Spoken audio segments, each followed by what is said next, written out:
You're listening to the Ottawa Real Estate Podcast, brought to you by Referral Mortgages and Blue Panda Realty, with your hosts, Paul Stevenson, David Warren, and Greg Campbell. Let's see what's going on in the world of real estate in our nation's capital. Yes. Hello. Welcome back to the Ottawa Real Estate Podcast. My name is Paul Stevenson, and I'm here with Greg Campbell, and I'm here with David Warren. And we like real estate. We do it in Ottawa. We do it across Canada. You're doing it across Canada right now. Yeah, not doing real estate, but you're doing it across Canada. You're doing it across Canada. Yeah, traveling. No, it's been a wild ride. Speaking of which, yesterday decided to take a ride on the Banff Marathon. Little trip down the marathon lane. Did the 10K event. Was pretty amazing. And oh wow, Stephen's got the photos. Look at this, ready to rock. It was pretty surreal. Came out here kind of on a bit of a whim, and the marathon had been postponed from June. Oh, he's got the full picture in picture. Look at that. Whoa. Just flying by people. Hey, just a jet engine's on. Oh, well, the first two, they were doing the loop. They still had a little bit to go there. So, but it was it was a pretty wild experience. It had been postponed or rescheduled from June. So so it just kind of it was pretty wild. I had seen a poster saying it was marathon weekend coming into when I was driving into town from Calgary, and then it had kind of said, oh, well, maybe I'll go watch. It didn't even cross my mind that I might register. And then downstairs in the hotel here, they have kind of like concierge. So I was talking to them, and the girl was like, oh yeah. I said, oh, marathon weekend. She said, oh, they actually have a 10K and a half event. And then my interest was piqued. Then I said, well, I could probably survive one of those two without ruining my trip. So yeah, I hopped in the 10, and it was awesome. Great experience. How many runners were there total? In that event, there was 460. Wow. And you finished 21st. Yeah, 21st. Yeah, dude, that's crazy. Yeah, it was pretty wild. I was definitely out of breath. I came out a little too heavy.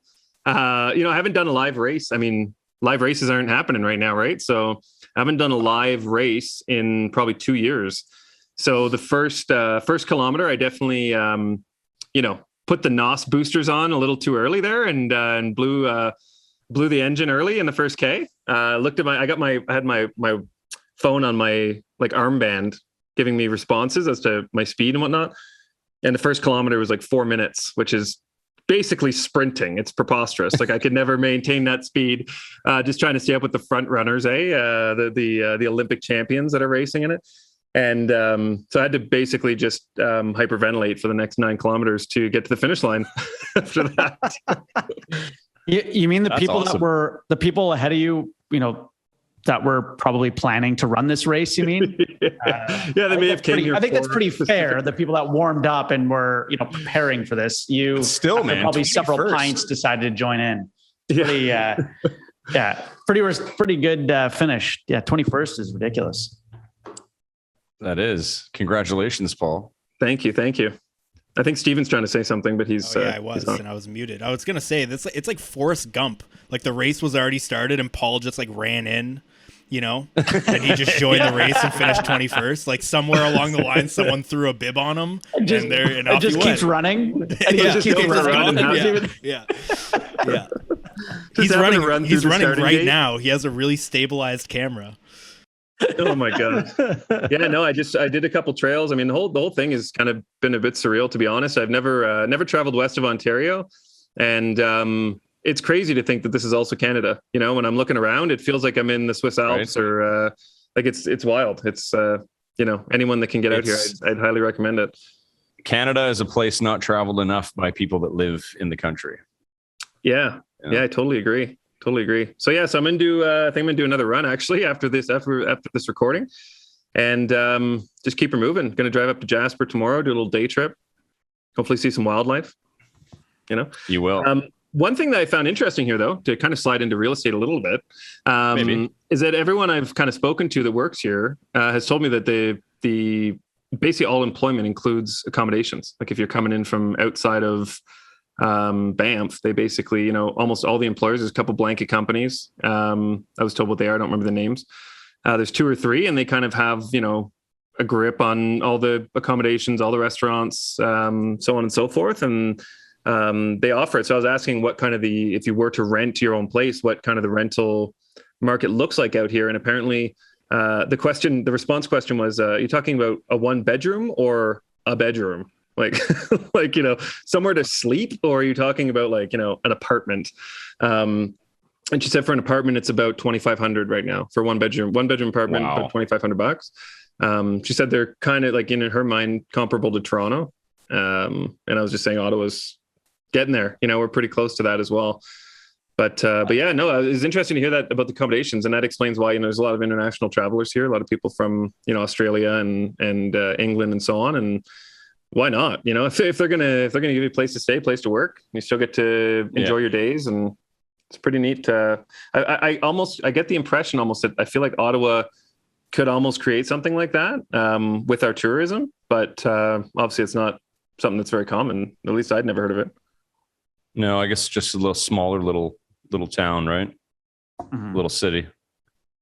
Ottawa's got. Ottawa? What's going on over there? Need to What's the market What's the market going on in Ottawa there, Greg? The market. Well, I can tell you a couple interesting stories. Kind of like I said at the beginning of the summer, that anyone looking should keep their focus on buying and not waiting, because a lot of people waited when all the listings came out. And the other day there was one that came out in Orleans, and it was $490. And we were like, well, $490, maybe $550, maybe sells for $631, 7 offers. There's another one down the street that's offers are tonight. I'm thinking that one's going to hit 6s again. It's listed at $540. And a couple other ones I knew that were on the market for over a month. They suddenly got 2 offers on it, sold over list again. So I don't know, those could be 3 anomalies that just kind of happened to be in my life at that time. I don't know, but I'm still seeing, I was just looking at some of the numbers, a lot of sales in Orleans this week, a bunch of new listings. I think there was 10 today, just in Orleans alone, a bunch yesterday and the day before. So they're still coming. I can't really say what's going to happen next, if the numbers are just going to stay where they are, or if there's going to be another jump. But it's like I always say, if you're ready to buy, just get on it, figure it out. Talk to Paul, talk to Dave. Yeah, it's. I think to your point, people that took their focus off of their home search were doing themselves a disservice, because, like we talked about the last couple of weeks, that this week, next, we're going to see a ramp up, and I've been seeing that as well. Yeah. Of people back in the market, reaching back out for updating pre-approvals or back shopping, things like that, where there was that month and a half of a lull that if these people had kind of kept looking, there was lots of options. There still is lots of options. You're still getting conditions.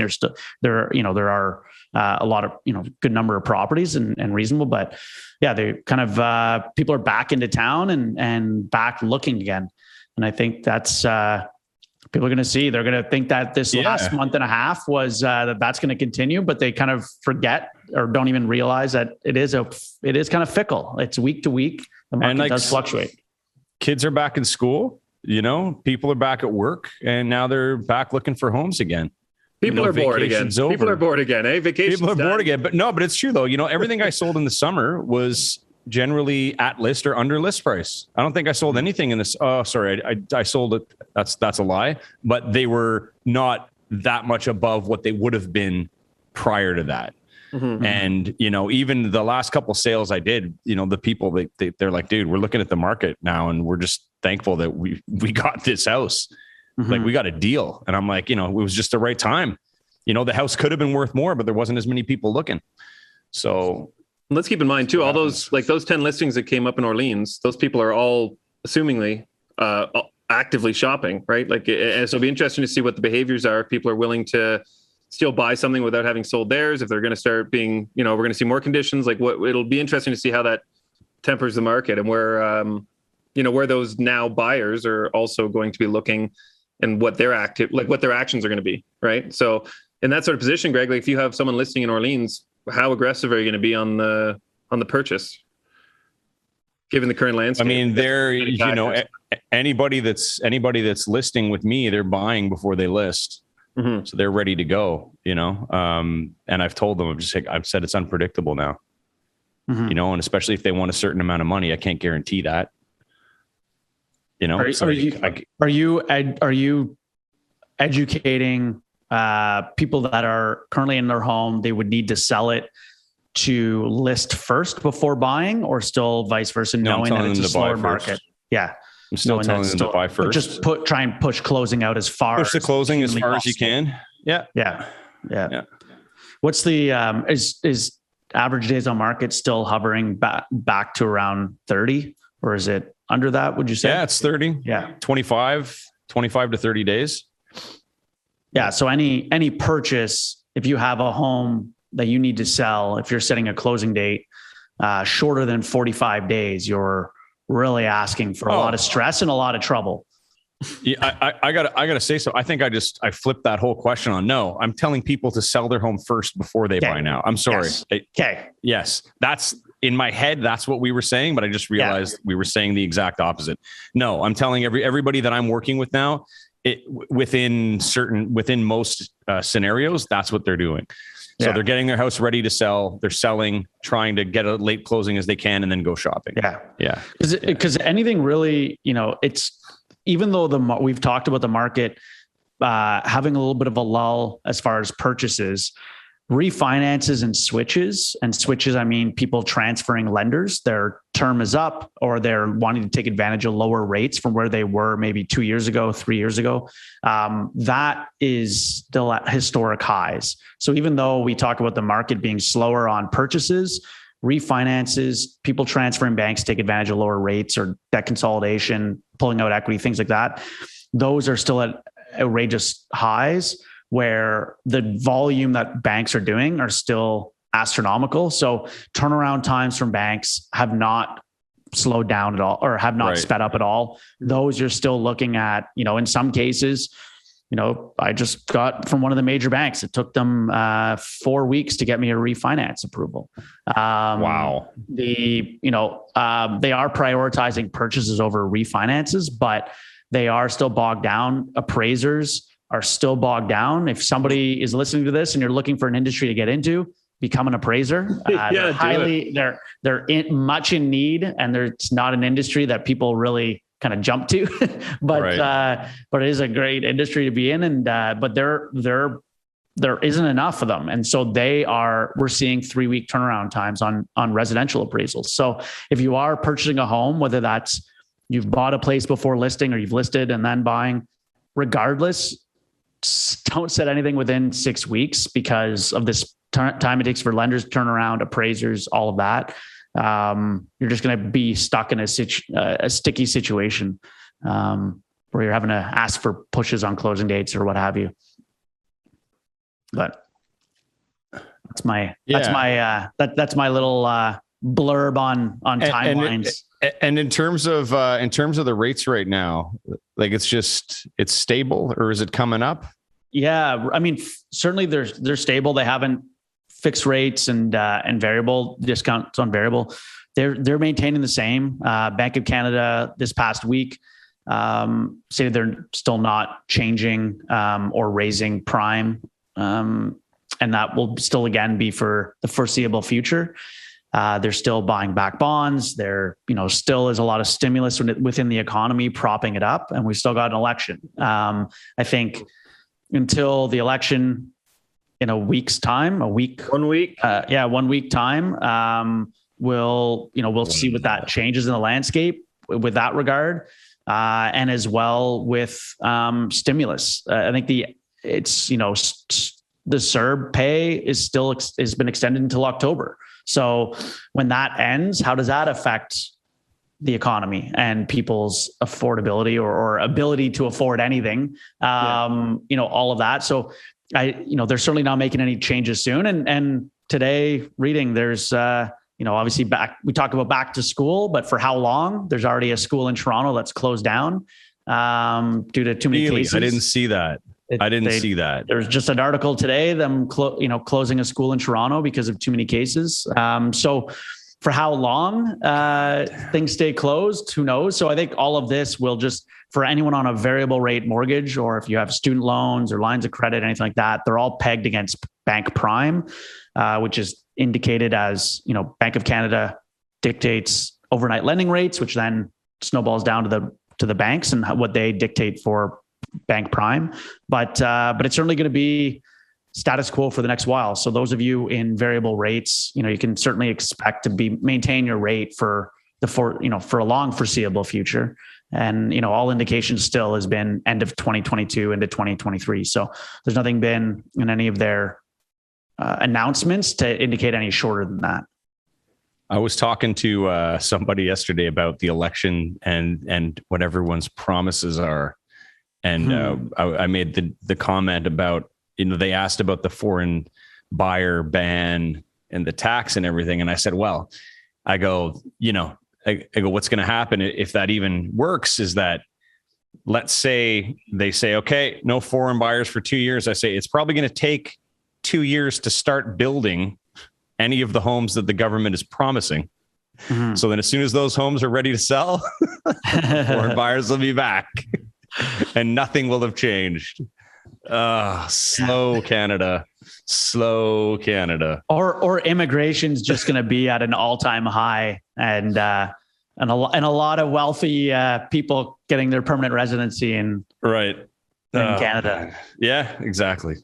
But wow. Yeah, I mean, any of those, time will tell. I think we talked about in a previous episode for foreign buyers. I know there was some comments on some of the videos before that Stats Canada indicated that's only 5% of the marketplace, but 5% is a huge number when you think about it on an annualized basis. So, I mean, any of those changes, any of these, platforms that are out there, like we've talked about, I mean, a week we'll find out what political landscape changes, but it'll be interesting to see if they take any of the ideas from each other and stop playing this like single aisle only and actually collaborate on some of these that are vitally important topics for Canadians. Because, everything we talk about and everything you talk about in the news is affordability and it just not being there.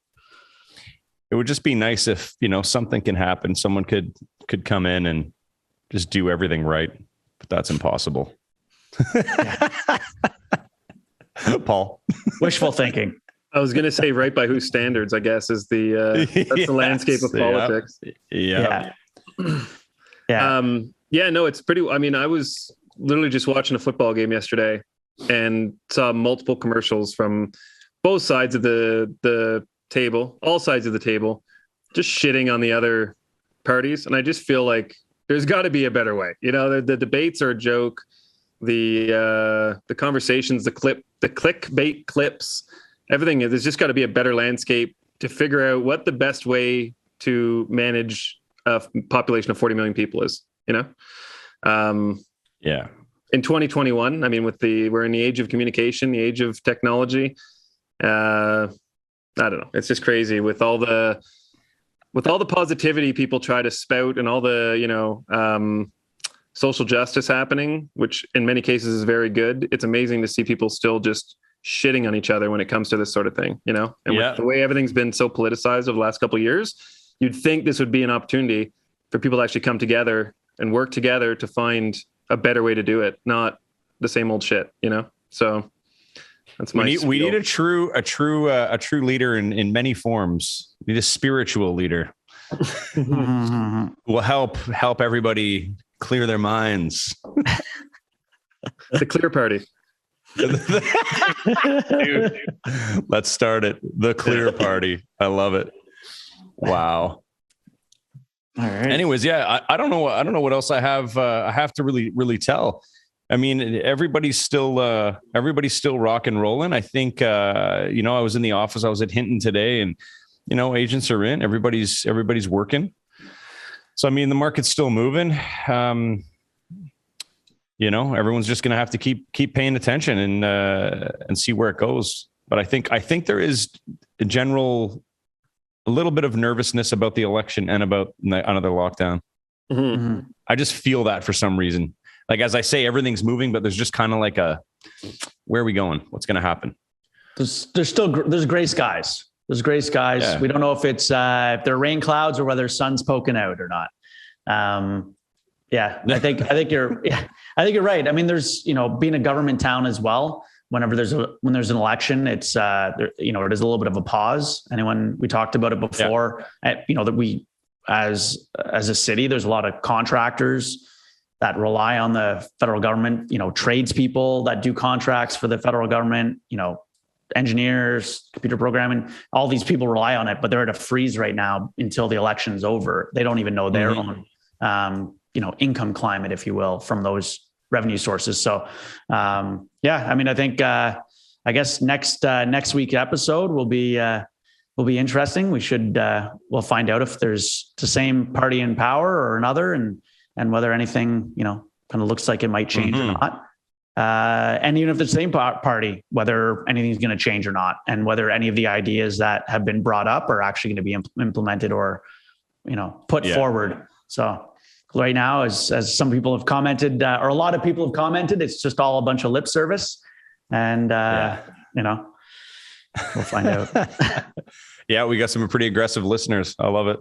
We one thing we've actually seen though is a pretty big uptick in new mortgage agents. Like, we've actually had a lot of people, just because of where real estate's been front and center for the last couple of years now. I think a lot of people are, they've been at home, they're working from home, they've had a little more time to think about what they maybe want to get into, and I think a lot of people are looking at alternative careers, something that they can work remotely from, and use their existing network and things like that. So we've actually seen a pretty big uptick in people registering for the mortgage course and reaching out, asking questions about what it's like to be an agent and what we offer as a brokerage and things like that. So I found that very interesting, because I think I said a few years ago that I think brokering will kind of take over the majority of mortgage generation from banks, and I think this is a perfect kind of proof positive that that's where the landscape is shifting. People are starting to see the value, I think, in brokering. And I think obviously realtors, I mean, Greg, think about even 7-8 years ago, we said this before, but the idea of getting a pre-approval or talking to a mortgage broker before shopping was foreign. People thought that was crazy. So now I think it's just the industry has kind of dictated that it's, brokers are very valuable to the process.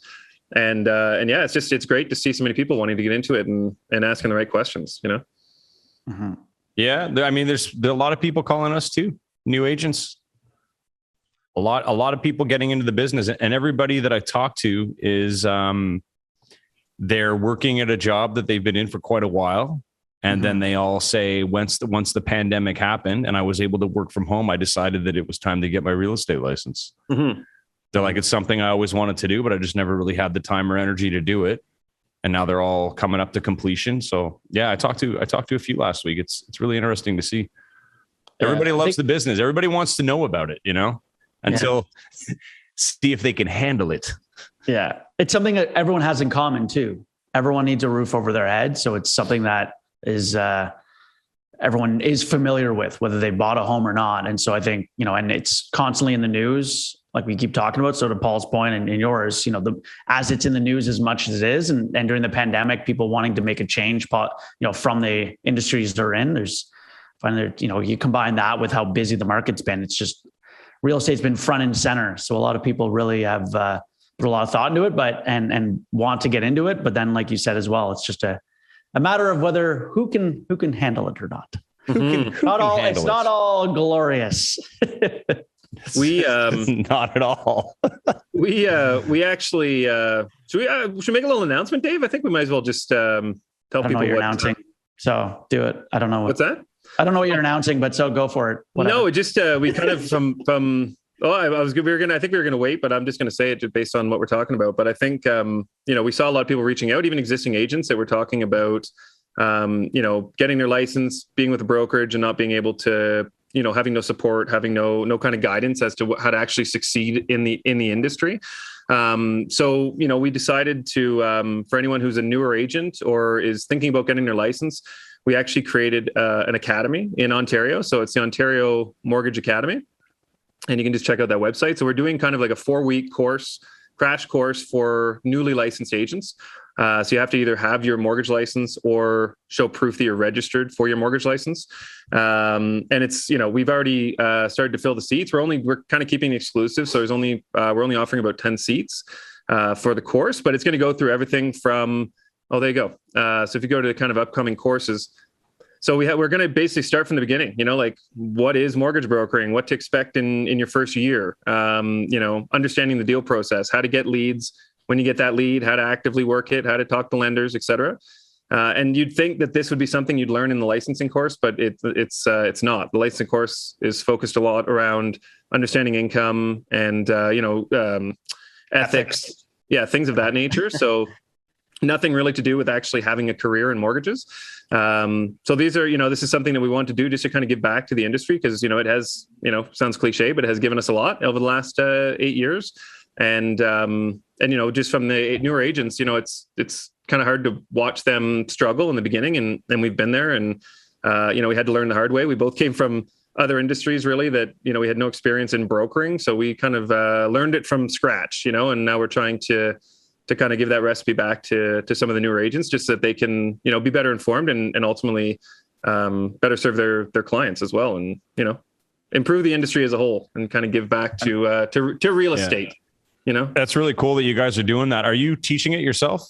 Yeah. At times or? Yeah. Yeah. So we're going to start with go ahead, Dave. I was just going to say, we're teaching it. So we've written the course outline and all the, everything within all the subject and written the subject matter. And we'll be teaching it and we're going to bring in some other experts as well to teach it. But to what Paul mentioned, it's something where you don't need to be with any one brokerage, just as long as you're a registered agent, whether you're new, old, it's geared towards new or beginners or, kind of intermediate. You don't need, you can be with any brokerage regardless. And we're just offering it to educate the marketplace. And so that clients are better serviced, lenders are dealing with better informed agents. That's awesome, better, man. The more informed people, agents, mortgage professionals within the industry, the better the industry becomes as well. And you kind of get over that misnomer of mortgage brokering. Back in the day, several decades ago, it was only for people with crummy credit and like private lending, and that's not the case. We deal with over 30 different banks, banks from the TDs and Scotias to credit unions to mortgage focused banks. So really it's, educating the more professionals there are that really know the landscape and can provide great customer service and educated and be educated and provide proper, valuable service to their clients. It's just going to better the industry and that's betters everyone as a whole. May have to do a real estate one with these. Mm-hmm. There you go. I love it. Yeah. Piggyback on that beautiful idea. There you go. Yeah. So if you're, to Paul's point, we have the first inaugural course launching October 13th. So if you are listening to this and you are just registered for your license or just got your license, brokerages out there don't train their agents. We talk to them all the time. It's just kind of, here, you got your license. Okay, go get a deal and figure it out. And so, but we're here. We want to help educate anyone. Doesn't matter. I'll give you an example, Greg. It's not funny, but it's wild to hear. So we had 2 agents that came over. They originally worked on the banking side, and got the broker license, replaced with a brokerage, and then they went to submit a deal to a major lender, and it was a good file, so on and so forth. But 5 days later, the lender reached back out to them and said, "Hey, you're not registered with us." And they had no idea what that even meant. It was kind of like, what? What do you mean? So there's obviously a process to becoming an agent, but wow. So imagine being a new agent going to a brokerage and just basically getting tossed in with in the deep end, with no life jacket or anything. So, we want to, the average tenure of a mortgage broker's agent license, I believe is under 2 years. So we're trying to change that a bit, give people some sustainability in the industry. I'm sure it's the same with real estate agents. They see the glory and they see maybe a quick paycheck that doesn't really exist. It's definitely a hardworking industry. It's just a matter of like I said, just being educated and knowing what you're talking about, just so you can at least, an informed client is an informed society, you know? So if we can keep people educated on what's happening in Ottawa in real estate, I think everyone's better for it, you know? And we've seen it. It's like we said, it's at the forefront of the political landscape right now across the whole country. So it's obviously a very important industry to our economy. Mm-hmm. And, you know, the more people understand it and the more informed they are, the better. I can't stop looking at my vampire face, by the way. Anyone watching this video? We're gonna fix it in the post. light is just permeating. It's ridiculous. I am not dying. Dave needs the filter. Like you would think there's a pool of blood under me or something. That everything's being drained from my body. This is ridiculous. Anyways, you've got the look, buddy. You've got the look right now. Paley vampire look. Yeah. Oh God! The sun is just reflecting off my face and my head. Yeah. All right. On that note, should we get into the mood boost? Mood boost. Yeah, let's get into the mood boost. Let's boost some mood boosts. Mood boosts. I got 3 today. I haven't read them, so I'm going in blind, gentlemen. Do it, and listeners. Number 1, how do you get an alien baby to sleep? You rock it. Okay. Number two, where did the butcher go to dance? To the meat ball? To the meat ball. And last but not least, number 3, what do you get if you cross a stereo and a refrigerator? Greg, you'll like this one. Very cool music. Ooh. Wow. Hey. Toe rep. Those were next appropriate. Yeah. Next week is our one year anniversary of the official launch. So we're gonna have some fun things planned. Right, Gregory? Yes, we will. Lots of fun. Maybe. Hopefully. You know what? This was a great conversation with you guys. I had a great chat with you today. We put the reel in Ottawa Real Estate Podcast. Just today. A good flowing conversation for all our listeners. Well, you know, it's funny. I actually haven't talked to either of you in a little while, so it was just an authentic discussion. Hey, we're just chatting. We're just chatting. Yeah, we're just some guys doing a show, and we apologize to all the listeners for this week. Okay. On that note, yeah, I think there's some good content in there, though. Just gotta find it somewhere. Stephen will find it. Among the Stephen thorns, will find it. I don't know. Who knows? Quick shout out though. Make some shout outs to Steve Hopkins, our producer, as always, experts. If you need any production, if you have any production needs, reach out to Stephen Hopkins. The most vague term you could have possibly used. Just production. If you need to start an assembly line or, whatever, I can do it. If you're doing a short film, a movie, a podcast, there's other things on that list.